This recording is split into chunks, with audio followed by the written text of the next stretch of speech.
Jadi kalau Harun Rasid pas ngaji sebagai santri, tapi kalau Imam Malik ngurus KTP ya sebagai rakyat. Ya antri, ya beliau yang datang.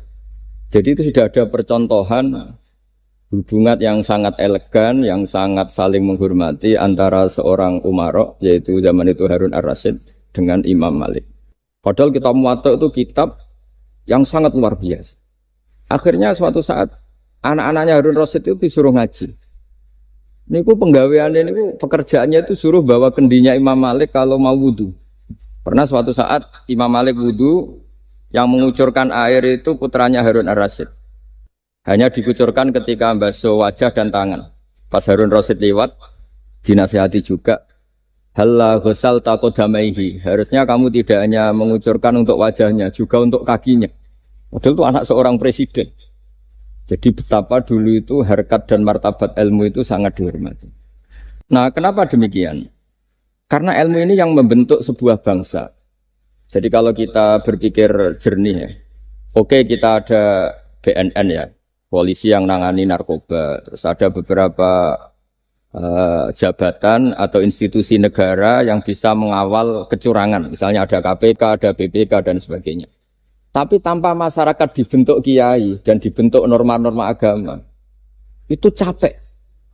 Mayoritas orang tidak mencuri, itu ya barokahnya dididik kalau mencuri itu dosa, kalau nanti masuk neraka.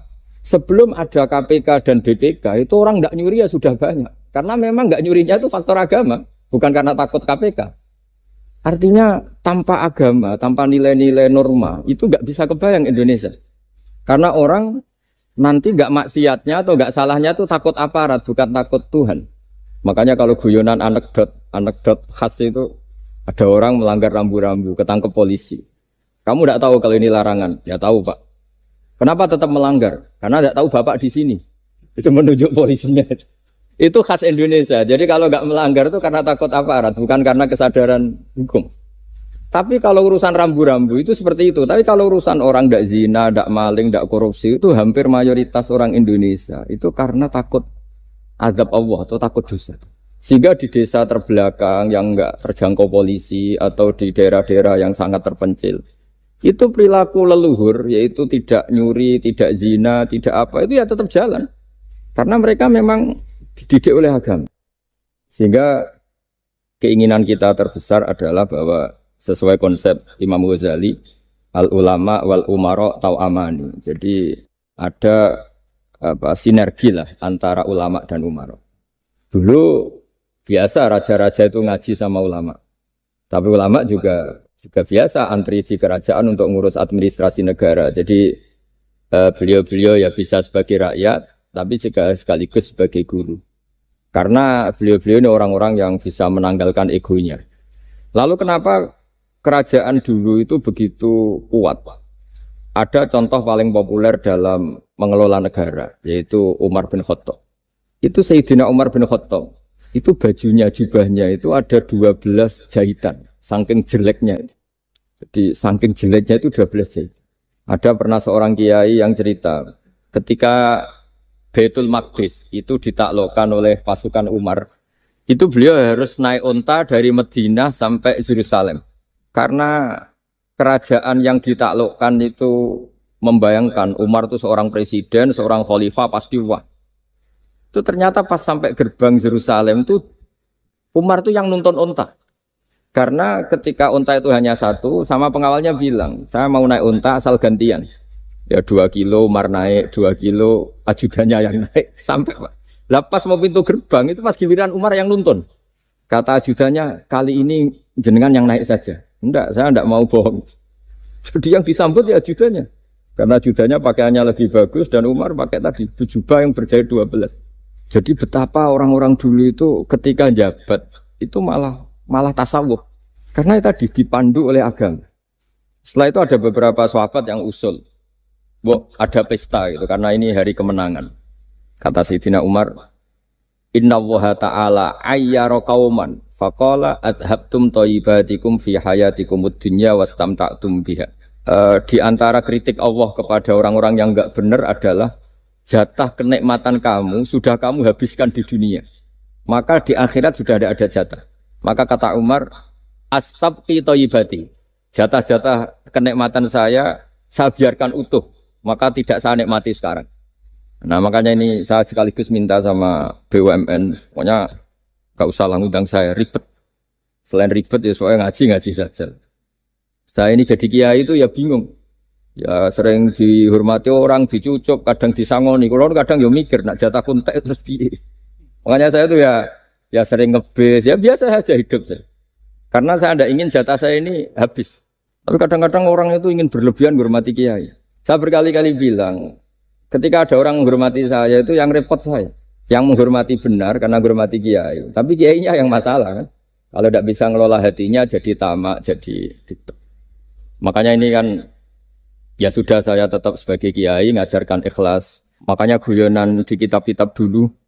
Kalau ada orang cantik sowan kiai itu kata kiainya, saya yang bingung. Kamu melihat saya ibadah, saya melihat kamu masalah. jadi tapi kalau kiainya agak soleh ya enak sama-sama seneng kan. Masalahnya kita ini soleh, paling enggak berusaha soleh. Ya jadi kalau Pak Aryo sowan sini itu dia benar, sudah sopan lah sama kiai, beliau pejabat sopan. Saya yang masalah kan. Misalnya saya ke Jakarta terus ingat Pak Aryo ingin difasilitasi, saya kan jadi repot. Makanya kemungkinannya kecil, kalau saya ke Jakarta tak hubungin itu kecil dan tidak perlu tersinggung. Saya selama ini ya sering ke Jakarta ya biasa. Saya hampir per 3 bulan atau 4 bulan datang ke pondoknya Pak Kures. Ya jarang hubungi pejabat. Ya sudah kalau mau ngaji. Nah kenapa saya menekankan ikhlas? Karena ini kan acara khataman. Di antara pokok dari ajaran Quran adalah wa ma umiru illa liya'budullaha mukhlishina lahuddin. Jadi kalau sudah berani beragama ya kita harus ikhlas. Dan saya berkali-kali bilang ikhlas itu mudah. Harus dilatih. Saya berkali-kali memberi analogi itu gampang sekali. Lama sekali kita bilang kalau yang putih itu putih. Lama sekali kita bilang yang hitam itu hitam. Itu tidak ada yang gaji. Kenapa kita mengatakan tembok ini putih? Karena memang putih. Kenapa orang mengatakan peci itu hitam? Ya karena memang hitam. Itu tidak ada yang gaji. Dan semuanya ngomong seperti itu. Tapi pas Anda ngomong Allah itu Tuhan, minta masuk surga. Pas hubungan dengan Tuhan ini selalu tidak ikhlas. Padahal kita biasa ngomong hakikat ini ikhlas. Kita ngomong tembok ini putih ikhlas. Ngomong peci hitam itu. Pas ngomong kalau Allah itu Tuhan, minta surga. Padahal bedanya apa? Hanya sama-sama ngomong, mengatakan sesuatu yang nyata. Sehingga saya berkali-kali bilang, dan ini akan saya kampanyakan sampai saya mati. Di antara gejolokan Allah sama orang soleh. Jadi orang soleh itu nanti juga digojlok sama Allah. Kenapa kamu nyembah saya? Karena saya ingin masuk surga ya Allah. Yang satu ditanya, kenapa kamu nyembah saya? Karena saya takut neraka ya Allah. Berarti kalau saya tidak bikin surga, tidak bikin neraka, kamu tidak nyembah saya. Ya udah gitu, Gusti tempat nyembah jenengan. Tapi kadung keliwat alasannya itu. Makanya saya itu tidak pernah bilang ke anak saya gini. Kamu harus syukur karena bapak dapat pekerjaan. Tidak pernah saya. Kamu harus syukur bapak punya uang. Tidak pernah. Nanti syukurnya nunggu bapak punya uang. Kalau nggak punya uang nggak bapak ribet. Maka ini yang bupati, yang pejabat tidak usah syukuran. Syukuran bapak naik pangkat, bapak direktur BUMN. Nanti kalau enggak sudah pensiun sudah syukurnya hilang. Nah karena ini kan ngaji sama kiai ya saya ajarkan khas kiai. Saya sampai sekarang ya tidak nikmati kebesaran nama saya atau apa. Karena tadi memang harus dilatih. Kalau kita bisa mengatakan putih itu ikhlas, tanpa tekanan, tanpa imbalan. Kenapa pas mengatakan Allah Tuhan harus minta surga? Padahal Allah itu tetap Tuhan meskipun tidak menciptakan surga dan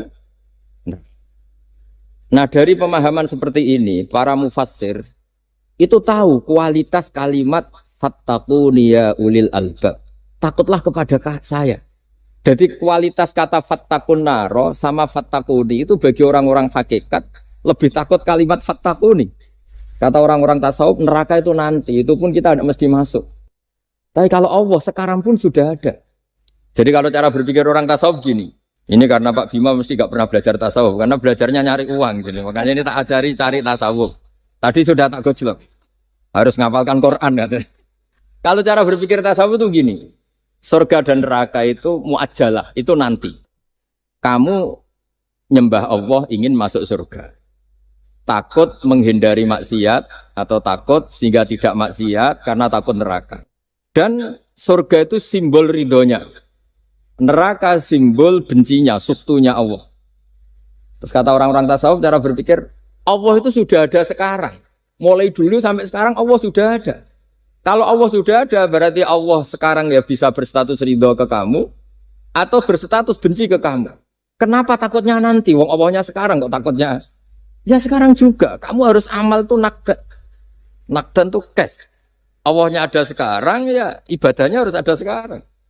Makanya kata orang-orang tasawuf, andaikan Allah tidak bikin surga atau neraka, ya saya tetap nyembah karena surga itu simbol ridhonya. Bahwa surga itu nyata ada, ya nyata ada. Dengan segala fasilitasnya itu nyata. Tapi bahwa surga itu tetap kamu masuk surga karena cari ridhonya Allah. Kalau Allahnya sudah ada, berarti ridhonya sekarang sudah ada. Harus kamu cari sekarang, jangan nanti. Sehingga kadang-kadang orang yang ingin masuk surga itu ya kelasnya kelas amatir. Masyhur itu.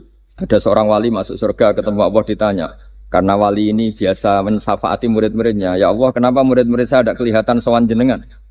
Murid-murid kamu ingin masuk surga karena ingin makan enak, punya bidadari cantik-cantik itu di sana. Tapi mereka lupa saya. Jadi akhirnya di surga tapi nggak ketemu Tuhan. Karena inginnya ya sudah trauma punya istri jelek, cerewet. Banyak loh orang yang masuk surga itu yang agak kacau. Enak sudah surga, nanti di sana nggak usah sholat, nggak usah puasa. Jadi sholat yang sekarang udah gak problem. Jadi banyak itu orang-orang Islam yang Islamnya mungkin imannya amatiran. Wah enak masuk surga, nggak ada subuh lagi, nggak ada puasa lagi. Bebas. Oh, itu kan kurang ajar betul. Jadi ibadah itu dianggap problem. Bandingkan di cerita dunia wali itu ada wali bertanya gini, ya Allah apa di surga itu ada sholat? Ditanya sama Allah, kenapa kamu tanya gitu? Kalau tidak ada sholat mendingan saya tidak di surga. Dia tidak bisa membayangkan ada kenikmatan di atas sholat. Nah kalau jenengan kan nggak bisa membayangkan kalau di surga masih disuruh sholat. Sampai sekarang aja kita tahu berhentinya sholat itu kapan. Kalau sampean tanya gitu, kalau ingin berhenti sholat nggak wajib, majnun. Jadi orang gila langsung nggak wajib. Jadi artinya harus dilatih ilmu-ilmu tasawuf seperti ini supaya hidup itu nyaman. Hidup itu nyaman. Dulu Pak Imam ini ada Pak PJ Rembang. Itu dulu ada seorang raja didatangi ulama. Gimana cara saya tidak nikmati jadi seorang raja? Ulama itu nasihatinya gampang. Dia omongin gini Pak Aryo. Pak Raja kalau kamu di Sahara, di padang Sahara, kemudian Anda kehausan. Kalau tidak minum satu gelas air Anda mati. Apakah? Terus kemudian yang punya air bilang gini, kamu tak kasih air, tapi syaratnya kerajaannya kasihkan saya. Kamu kasihkan apa milih mati? Wah ya milih dikasih air. Mendingan enggak jadi raja tapi hidup. Terus la tafrah bimulkin la yusawi kak samain. Kamu jangan bangga dengan satu kekuasaan, dengan satu kerajaan yang nilainya sama dengan segelas air. Akhirnya dia terjadi raja yang soleh karena ternyata apa? La yusawi kak samain, tidak sama atau ya nilainya itu masih kita-kita yang rakyat yang tidak jabat. Misalnya masyarakat, itu ya harus berpikir gitu. Orang tidak jadi bupati tetap hidup, nggak jadi pegawai BUMN tetap hidup. Tapi kalau nggak minum air itu mati. Dan rata-rata rakyat itu bisa minum air. Artinya apa? Kita dan mereka itu sama-sama punya nikmat yang pokok, yaitu sadur rumpi, nikmat yang bisa mempertahankan kehidupan. Jadi nikmat selain itu tidak pokok. Sehingga orang itu bisa jadi wali. Jadi ini resep jadi wali. Jadi wali itu udah harus tirakat dalail, terus gak pernah makan nasi itu enggak, itu keberatan. Jelas sebagai BUMN enggak mau itu, mesti enggak mau itu. Mesti enggak mau. Ya enggak mau ya enggak bakat. Jadi udah pasti enggak mau. Karena ini saya tahu banyak tentang beliau. Pak Aryo itu bin selamat dulu abahnya itu ditobatkan Gusmi, dingertikan agama oleh Gusmi. Karena beliau ingin tetap mencintai kiai, korbannya saya karena Gusmi meninggal, terus mahabbahnya diarahkan ke saya. Tapi saya berdoa supaya diarahkan ke banyak kiai lah, supaya saya tidak jadi objek sasaran. Nanti juga repot ini. Saya itu sering disewani orang dari Kalimantan, Sulawesi, saya ingin idolakan jenengan, saya ingin dekat dengan jangan. Saya sudah lah pakai kiai lokal di sana aja, jadi sampai tidak ganggu saya, terus kiai lokal di sana juga tidak mahjub oleh saya, kata saya. Saya teruskan. Jadi dulu para raja itu dilatih oleh ulama, termasuk dilatih begitu. Kamu punya kamar 1000, kalau tidur per 5 menit ganti kamar. Karena eman sudah dibikin kok nggak dipakai. Nggak juga, punya kamar 1000 yang dipakai hanya satu. Ngapain punya 1000 yang dipakai hanya? Punya baju satu lemari yang dipakai hanya satu. Apa mentang-mentang bajunya 5 terus pakai rangkepan sampai 5. Punya mobil 5 yang dipakai ya. Jadi orang dulu itu dilatih sebegitu. Sehingga dulu itu tidak ada raja kecuali punya penasehat. Zaman belum Islam ada resi, kalau setelah Islam ada ulama. Sehingga mereka bisa menertawakan kerajaan. Maksudnya dianggap biasa. Ada seorang raja ditanya ulama, khas seorang raja itu apa? Merintah tidak bisa diperintah. Terus si ulama ini tiap pagi itu datang ke atas gunung, cari tempat paling tinggi terus mutolaah kitab. Setelah mutolaah kitab ya wasik ya. Kayak saya kalau belajar ya asik. Ngalang-ngalain jagungan sama pegawai BUMN kalau saya sudah belajar. Terus dia bilang, enaknya apa jadi raja? Saya di sini nggak ada yang memerintahkan saya. Berarti saya dengan raja sama. Dan kelebihan saya juga tidak ada yang ganggu. Kalau raja masih banyak yang ganggu. Artinya bisa mengolah. Kalau sekarang enggak. Banyak kiai yang melihat pejabat itu kayak gimana. Wong kok mulyane ngono. Buka pintu aja enggak pernah. Mulyane kayak gitu. Yang jenis ini dia rugi. Sudah iri. Enggak punya kenikmatan sendiri. Ulama dulu itu bisa mengelola kenikmatannya sendiri. Dengan cara seperti itu. Makanya masyhur Sayyidina Ali itu kalau malam. Itu diantara sebab beliau tambah dekat sama Allah. Itu diantara wiridannya itu bukan kayak wiridan kita itu enggak. Wiridannya begini. Ya Allah, kafani izzan antakuna li robban, wa kafani fakhran an akuna laka abdan. Saya sebagai manusia ini sudah sempurna. Punya Tuhan engkau. Tuhan yang maha dahsyat, maha top. Kayak apa nyesalnya saya kalau punya Tuhan hanya sebuah batu. Hanya pahatan batu. Atau Tuhan yang mati, atau Tuhan yang kelaparan. Wa kafani fakhran an akuna laka abdan. Dan saya ini bangga karena jadi hambamu. Jadi orang dulu itu nyembah Allah itu tidak harus dengan kalimat subhanallah akbar. Tapi punya kesimpulan yang menjadikan mereka ini nyaman dengan Allah. Abu Yazid Al-Bustami itu diangkat jadi wali setinggi-tingginya. Itu diantaranya, kalau wiridan bilang gini. Ya Allah, kenapa engkau ngasih makan saya? Ini aneh. Kenapa engkau ngasih minum saya itu aneh. Di mana-mana orang memberi itu ada kepentingannya. Misalnya majikan, bayari karyawan karena ada kepentingannya. Malah kalau di fikih itu agak absurd. Fikih itu hubungan suami istri itu agak kacau kalau dalam fikih. Lelaki itu tidak wajib nafkahi istrinya kalau tidak ngasih.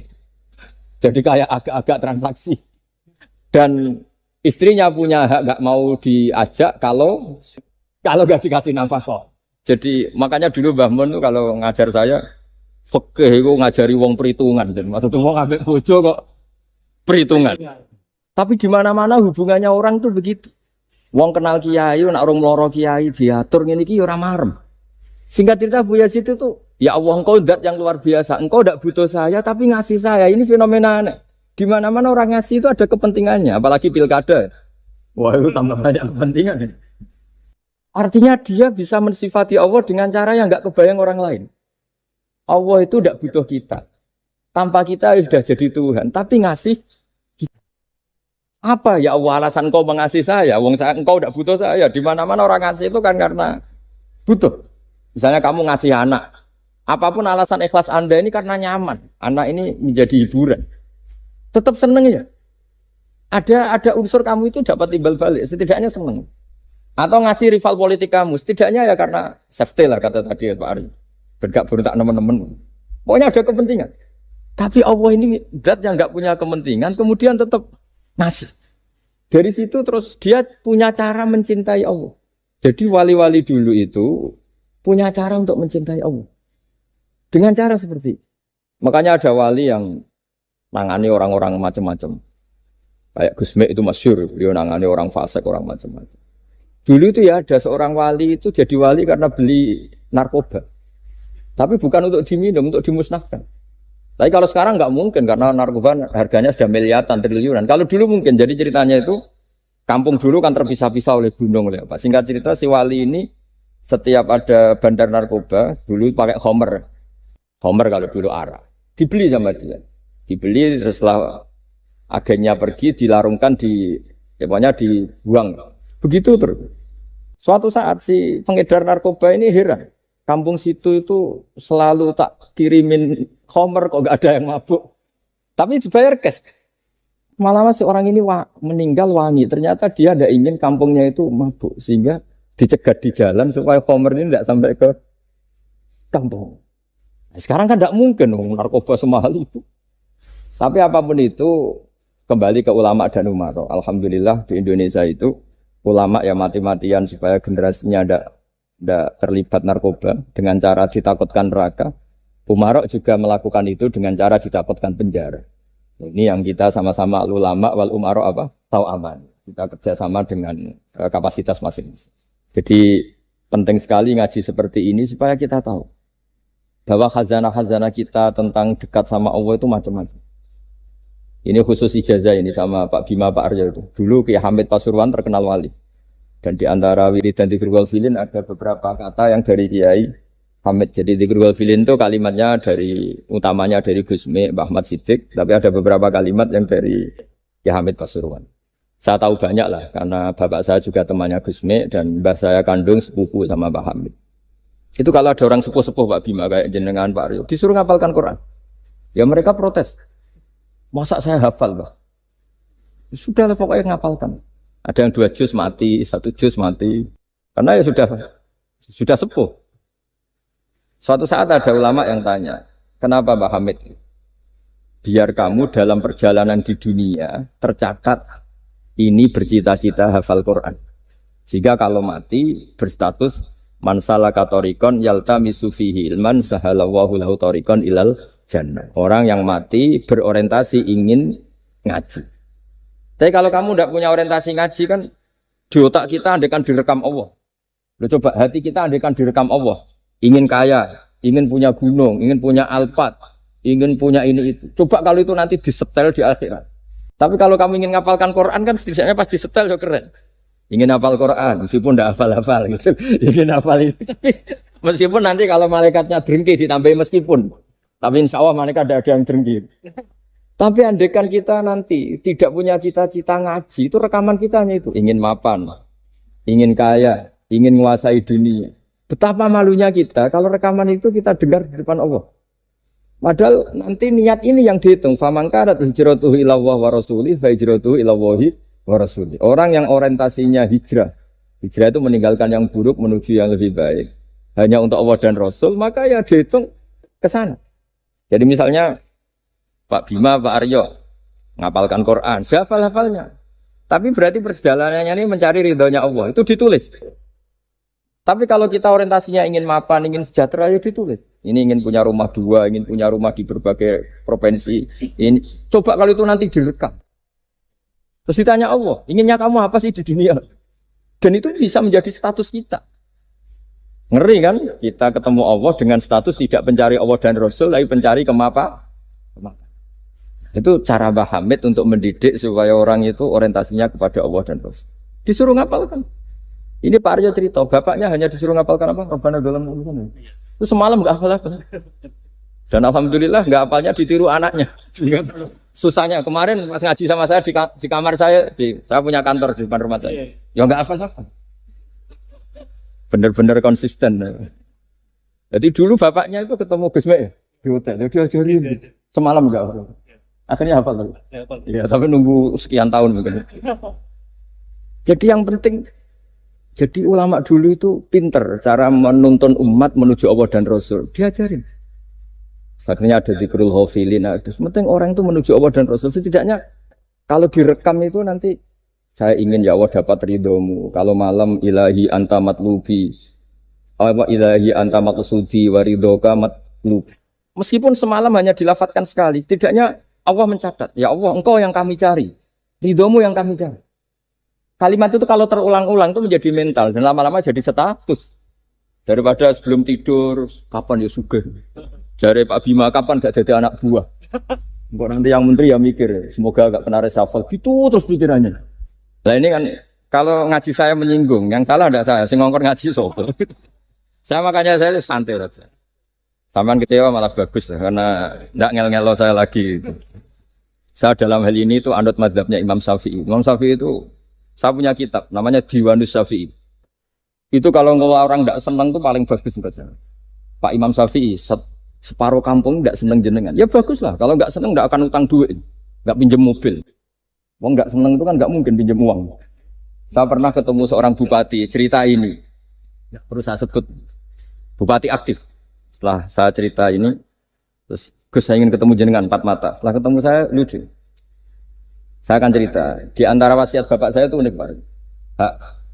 Ngelola wong gedeng enak. Sing ribet itu ngelola wong seneng. Jadi ngelola orang benci itu mudah. Yang ribet itu ngelola orang seneng. Itu mahal sekali. Itu dulu saya tidak paham. Barang kenal wong seneng ngel-ngel no. Nah sing ra seneng kan sudah selesai. Akhirnya Imam Syafi'i dan separuh kampung ini tidak seneng jenengan. Ya bagus. Mereka tidak akan utang saya, minta tolong saya. Artinya orang dulu itu jadi yang seneng dikelola untuk teman kebaikan, yang nggak seneng dianggap menjadi harga itu murah. Singkat cerita terus bupati ini datang ke saya cerita. Yang jelas nggak bupati Rembang, nggak ada usaha. Cerita di bawah beduk. Cerita. Iya Gus. Rival politik saya ketika saya kalahkan itu selesai. Tapi mitra politik nanti saya kira berper. Jadi orang dulu itu segampang itu ngelola kehidupan. Artinya yang seneng ya penting kita butuh mitra. Yang gedeng ya nggak apa-apa lah. Barokahnya gedeng itu nggak ganggu Anda kan. Asal sing gedeng aja dukun santet ribet itu kalau nanti.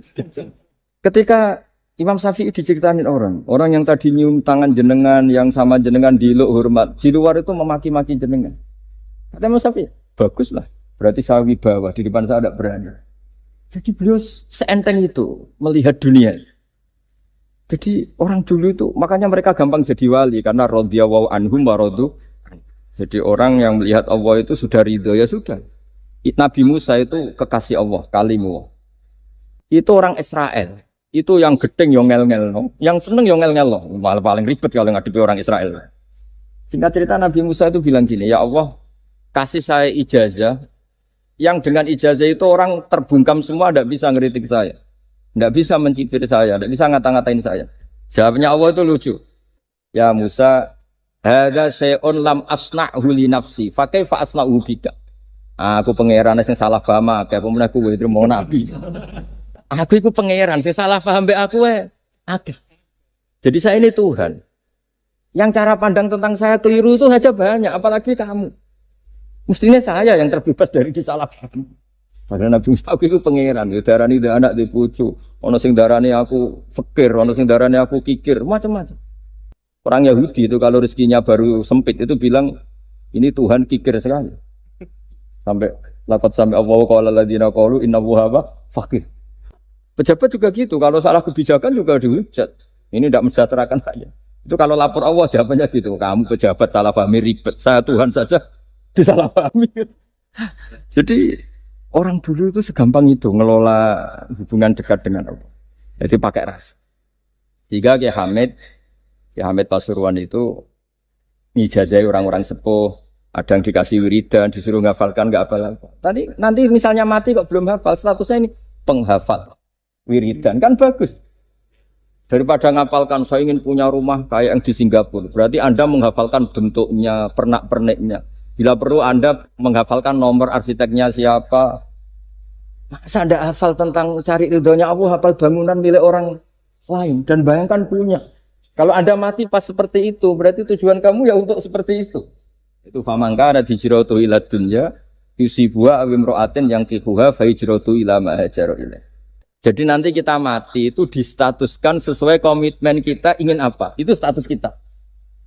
Berarti kalau kita ingin punya rumah mewah kayak yang di Singapura, kayak yang di Amerika, kayak di Eropa, itu terekam di otak kita. Terus kita ngapalkan arsiteknya namanya siapa, itu di rumah mana. Terus kita angen-angen ada arsitek yang kita bawa ke sana supaya niru. Untuk kita loh, untuk pribadi. Nggak tahu saya kalau nanti untuk negara, nanti dibantah BUMN. Untuk negara gimana? Mungkin masih mendingan kalau untuk negara. Kalau untuk pribadi, singkat cerita akhirnya kiai-kiai dulu itu bikin gerakan hafal Quran. Sama orang-orang sepuh yang jelas secara lahir nggak akan. Tapi butuhnya adalah ini sudah punya perjalanan menuju ini. Menuju ini yang nanti menjadi status. Jadi misalnya Pak Imam ini PJ Rembang beberapa kali ngaji misalnya. Statusnya gitu. Ini ngaji sama Gus Baha, ini ngaji sama siapa. Ditulis dan itu statusnya karena keinginannya memahami itu. Ya dunia sambil lewat saja. Tapi kalau kebalikannya urusan dunia detail, arsiteknya siapa, bangunan gini habis berapa. Kalau kurs rupiah berapa? Untuk pribadi, itu detail. Pas urusan ngaji sekenanya. Kadang sampai punya guru aliran sesat apa nggak tahu karena pas urusan akhirat sekenanya. Akhirnya sedapatnya. Ternyata ada guru, ada kiai tapi dukun. Saking sekenanya urusan akhirat, tapi kalau urusan dunia makanya banyak orang ditipu oknum ya. Oknum yang sebenarnya enggak kiai tapi ngaku kiai, sebenarnya dukun. Itu saya kadang ya seneng. Senengnya itu betapa mereka diingatkan. Urusan dunia enggak pernah ketipu, kok urusan akhirat ketipu. Berarti apa? Urusan dunia detail, urusan akhirat enggak detail. Sampai dukun bermacak kiai saja sudah bisa nipu. Sementara kontraktor asing yang mau nipu tidak bisa karena dia ngerti detail jejak rekamnya apa gitu. Tapi kalau nyari kiai kenanya, ini tidak nyindir ngomong fakta. Ya cobalah itu diangen-angen lagi. Terus ini yang terakhir ini khusus pada teman-teman saudara-saudara kita yang nangani khatamannya Gusme. Saya tadi ngasih naskah ke Pak Aryo supaya sampai ke beliau-beliau. Saya yakin beliau-beliau sudah punya, tapi supaya ini tambah mantap bahwa kita saling menguatkan. Ini saya baca ya. Ini kitab yang dipakai referensi tim lajnah penerbitan mushaf Arab Saudi dan seluruh dunia, termasuk saya. Jadi tradisi khataman kita, tadi kan kita bicara khataman. Ya saya ulang lagi, tradisi khataman kita itu kan justru ditutup dengan wa ulaika humul muflihun, ya.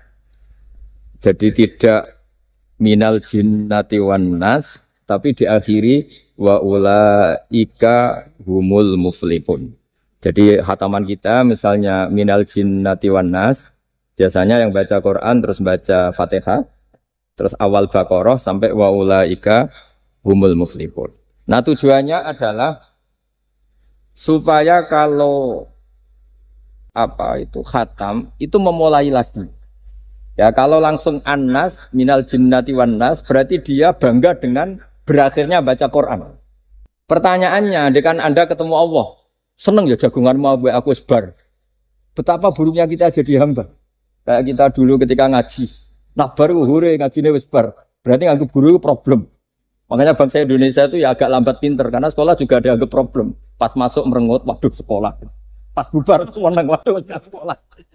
Jangan-jangan kita sholat juga gitu, ono adzan, waduh adzan. Jadi ini belum makam wakuroto ini bis sholat. Padahal cirinya orang baik itu menikmati sholat. Ciri utama suka ilmu ya nikmati pelajaran. Enggak, ini pelajaran bareng guru. Waduh, udah gitu matematika lagi. Waduh. Nah, kita baca Quran harusnya asik.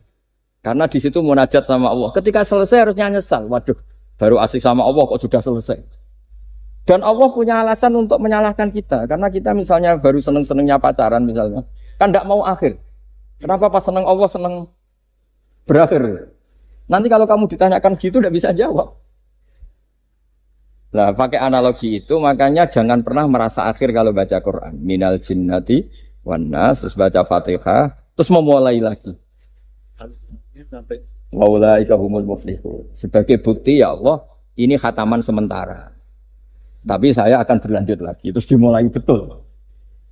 Jika ijazah kiai-kiai kuno kalau orang haji atau umroh itu supaya kuat haji lagi, kalau ijazah kiai kuno itu sederhana. Disuruh ngomong gini, Ka'bah, ini saya mau pulang, nilai rumah. Nanti kesini lagi, ya gitu. Udah, Pak.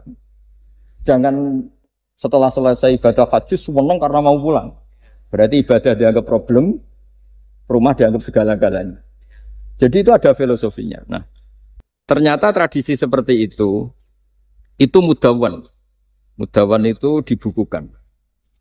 Ya, saya baca ini di kitab Ghisun Naf'i, karangan Imam Waliwah As-Sofakusi.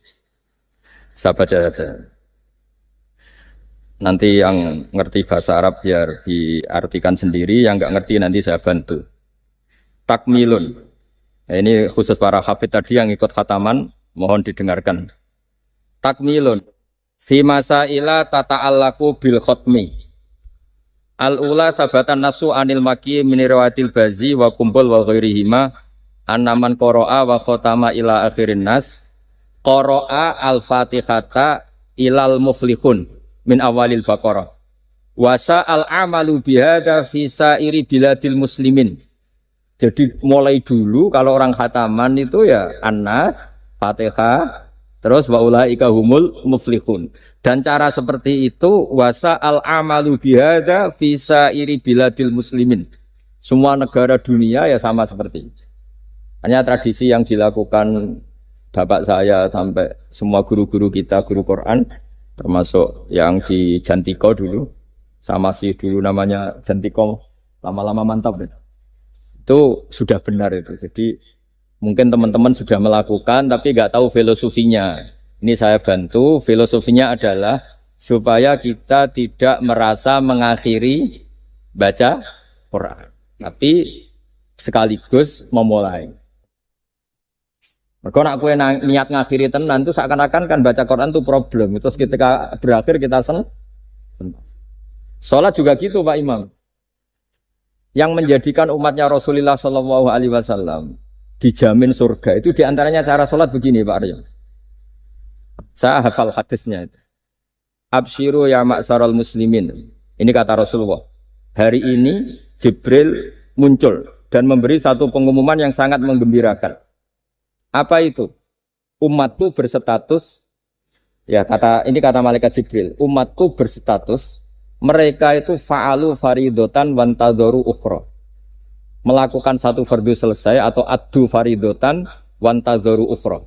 Jadi misalnya tadi saya sholat subuh, status saya ditulis oleh malaikat Jibril, Bak tadi sholat subuh. Dan ketika saya ditanya, Bak kok ijek urip sampai jam 10, jam 11, ngenteni habis sholat duhur. Ketika sholat duhur selesai, orientasi saya ngenteni sholat. Gitu terus. Sehingga statusnya umatnya Nabi adalah addu faridotan wantadoru ukhra. Komitmennya adalah melakukan satu fardu dan menunggu yang lain. Berarti kita dihimpit di dua kebaikan. Kebaikan sudah kita lakukan dan kebaikan yang lain kita cita. Kita sekarang ngasih anak yatim. Di hati kita juga ingin mengasih lagi. Ngasih orang miskin juga gitu. Begitu juga kebaikan-kebaikan yang lain. Sehingga kita dihimpit di dua apa? Kebaikan. Kebaikan yang kita lakukan dan kebaikan yang kita angankan ya, atau kita cita-cita. Ya sudah begitu. Sehingga dengan cara seperti itu orang Islam itu nyaman. Bayangkan kalau kita berstatus punya rumah dan punya rumah lagi. Ingin punya mobil lagi. Berarti satu sih minat dunia wa ilat dunia. Minat dunia ilat dunia. Itu kalau pas mati, pas khayalnya begitu. Allah posisinya di mana? Ya ini sudah siap ya, setor kak? Atau mana? Siap. Ya, siap. Siap Pak Gaya. Ya, siap. Sampai berapa juz rencana? 30. Sampai 30 juz apa juz 30? Juz 30 dulu. Jadi sampai segitunya guru-guru kita memandu, makanya terus dilatih dzikrul ghafilin, dilatih apa supaya kalau kita biasa pergi kembali misalnya, rombongan kembali, mungkin kita istighfar. Gue sekali-kali rombongan datangin khataman Quran, datangin acara-acara, sehingga ada perbandingan. Nah, setidaknya saat kita salah itu tidak status, tapi zallah bawaan manusia. Tapi status kita adalah faman kana hijratuhu ila Allahi wa rasulih fa hijratuhu ila Allahi wa rasulih. Nah, kemudian kenapa itu menjadi perilaku masif di seluruh dunia? Kalau khataman justru ditutup oleh awal Baqarah. Kan agak aneh khataman kok ditutup dengan permukaan atau permulaan. Ya. Itu terus beliau ini di beberapa kitab diterangkan anna rajulan qala ya Rasulullah ayul a'mali afdalu. Amal terbaik itu apa ya Rasulullah? Qal alaika bil halil murtahil. Terus wa ma halul murtahil? Qal sahibul Qur'ani kullama khalla irtahala. Amal terbaik itu adalah amal setelah selesai ingin melakukan lagi. Apa itu? Orang yang menghafalkan Quran atau membaca Quran atau khataman Quran setelah selesai langsung dimulai lagi. Nah, ini di sini diartikan kullama faragha min khutmatin syara'a fi ukhra. Jadi satu khataman selesai kemudian lanjut. Ya kan kalau kita misalnya orang kaya ke Singapura wisata kan langsung mungkin sudah punya brosur lagi, mungkin mau ke New Zealand atau kenapa pas urusan khataman enggak gitu. Jadi manusia itu yang benar gitu. Jadi ya kira-kira gitu. Jadi ini teman-teman yang sedang khataman bahwa perilaku Anda sudah benar. Memang mulai dulu zaman Rasulullah SAW sampai sekarang memang justru khataman itu ditutup dengan wa ulaika humul muflihun sebagai bentuk komitmen kita bahwa kita ingin memulai, bukan berakhir di situ. Saya kira demikian. Assalamualaikum warahmatullahi wabarakatuh.